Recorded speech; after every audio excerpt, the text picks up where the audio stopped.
So Devin, what do we know so far? Yeah, Andy, good afternoon. Now, we're still waiting to hear some more information from the Air Force Academy and the Colorado Springs Fire Department. As of right now, the Air Force Academy is the lead on the fire, but from what they've told us so far, it appears to be spreading west into U.S. Forest Service territory. This game on the ice behind me is different than most for these players. They're skating for a good cause, as the Monument community comes together to support one 4-year-old girl in her battle with a neurological disorder. If you look behind me, you can see where some of the train cars from the derailment on I-25 are being taken away from the road, hopefully leading to an opening soon. NTSB investigators now believe they know the cause of the train derailment, a broken rail leading to the bridge's collapse. Investigators have just putting up a fence and tarp around the perimeter of the Return to Nature funeral home, where the FBI has worked with the Fremont County Sheriff's Office, discovering 115 bodies left here to decompose. What started as a phone call to a wrong number has turned into a tradition 68 years in the making, as thousands of volunteers help children track Santa all over the globe. Every single lock in the Pentagon and other government buildings are made, assembled, and tested right here at a manufacturing site in Colorado Springs, where over 140 students have had the opportunity to learn just how a lock is made and hopefully inspire them to join a career in manufacturing. The Rocky Mountain Soap Market is just one of many local businesses looking to grow online as they pack orders to send out across the state and the country. After almost a decade of construction, the Arkansas River Trail running through Pueblo is finished and back open to the public. So-called unbeatable records being broken at the Pikes Peak Marathon and Ascent this weekend for the 68th annual run up a mountain. A Colorado Springs mom, who police say is suspected of murdering her 2 children and injuring a third, is now in custody. Springs police tell us Kimberly Singler was arrested yesterday in the United Kingdom. Former President Donald Trump's lawyers filed an appeal late Saturday to toss out the federal election interference case against him. His lawyers argued he's protected under presidential immunity. Well, Alan, it's looking like another beautiful day to get some of that last-minute Christmas shopping in. I mean, kind of wondering, do we have a white Christmas in store for us? Is that just around the corner? It is just around the corner, but until we get there, we're just going to kick back, keep it in cruise control. You like that? I'll take it if I can. All right. Pueblo's smelling a little sweeter for the holidays. Bakeries are making putisa. It's a Slovenian sweet nut roll, which people traditionally eat around the holidays. Our photojournalist Kasim Joseph stopped by Maro's Bakery as they're busy making it for Christmas Eve. In this world, that happens every day, every moment.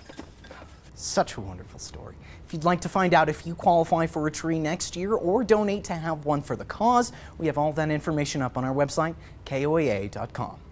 The long-awaited ice castles opened up today in Cripple Creek. Now, they opened ahead of schedule thanks to some of that cold, snowy winter Alan and I were just talking about we've seen over the past few weeks. In a historic ruling, the Colorado Supreme Court has removed former President Donald Trump from the state's Republican primary ballot pending appeal. Southern Colorado will be a little bit brighter for at least the next few hours as Christmas winds down. For most people, it's tradition to check out the lights for the holiday. Some of you may already be looking to take down those holiday decorations, and in Colorado Springs, you can recycle your Christmas tree as early as today. Rocky Top Resources, that's off Las Vegas Street, will take your tree starting at 7:30 this morning. Well, like we've been covering all morning, that winter weather really making its way in. We're going to bring it over to meteorologist Casey Dorn for an updated look at what you need to know if you're hitting the road today. If you were affected by severe storms and flooding in eastern El Paso County back in June, you may want to listen up. Today is the deadline to apply for a Small Business Administration disaster loans for any property damage. 2, 1, and with that, 2024 has arrived in New York. Happy New Year to everyone on the East Coast. We'll be ringing in the new year here in southern Colorado Springs in just about 2 hours. Well, new tonight and backed by popular demand, the Old Colorado City Partnership hosting their 2nd annual New Year's Eve on the Avenue. Anthony describes Samuel Knopp as a hardworking, talented, and one-of-a-kind musician, but beyond that, an even better person. Now he hopes a benefit concert in Sam's honor will help bring closure to the community. Sam should have been the star of the show. Sorry. An emotional moment for Anthony Scornavaco as he describes his former bandmate and late friend, Sam Knopp. Sam really had a way of just captivating everyone he came in contact with. He was really the last person I would have ever expected that would get on someone's bad side and become the victim of anything. Sam was a guitarist for their band Eternum and was practicing in a music shop when he met Anthony. When he got behind a guitar, it was like he totally transformed into a completely different person. Anthony called Sam a once-in-a-lifetime showman and thought the sky was the limit. I think that if he was alive 20 years from now, he would probably be one of the greats like Steve Vai or Van Halen. I think he would be the guy that every 12-year-old boy has a poster of hanging in their bedroom. The group already had a concert booked for April when they learned about Sam's death, and now want to use that time to honor him. One of the things that we really wanted to do was we wanted to help bring his family closure. We wanted them to feel the energy that you feel in a live concert, and it'd be nothing but love. They're putting on a concert in his honor, raffling one of his favorite 4-string guitars and raising money for Knopf's family to pay for his funeral. What does it feel like, man, to be able to just be there and to play in his honor? I mean, that's got to be special. It is special, and I really don't know how to explain it, because part of me feels like it's going to be empty because he should be there on the stage with us or in the crowd. He should be able to actually enjoy it. But being able to honor his memory and his life in such a monumental way with so many people, family, friends of his, I think that's going to bring some healing energy for everyone. Sam's benefit concert is going to be happening here at Sunshine Studios on April 26th.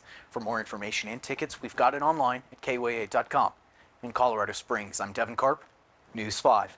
No spitting, no swearing, and no gloves. These players are old school, 1870s old school, as the Rockledge Ranch plays vintage baseball on Labor Day. As long as I can remember, they've been doing baseball on Labor Day. Once a year, the Camp Creek Cloudbusters in the Springs come together to play baseball with a historic twist, just outside of Garden of the Gods Park. Well, some of the different rules is we don't use a glove. You can catch the ball on one bounce and it's still an out. All of our outfit is wool. It is pretty warm in these. Father and son, Ted and Josiah, both play for the Cloudbusters. I've been playing for a number of years.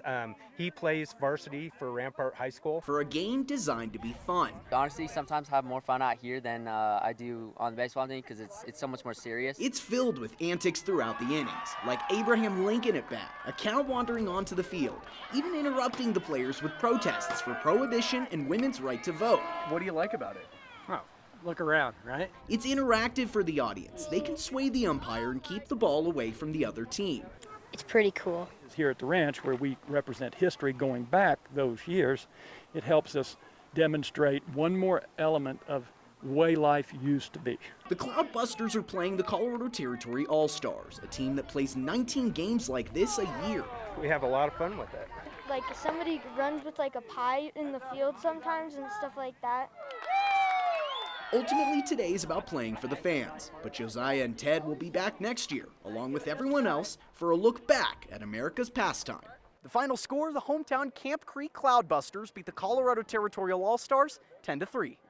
In Colorado Springs, I'm Devan Karp, News 5.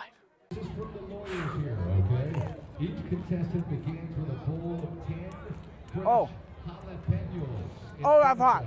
They are 10 fresh jalapenos. Oh my goodness, okay. Look at how big they are. This ain't no little tiny one here, folks. These are all about the same. It's really hot.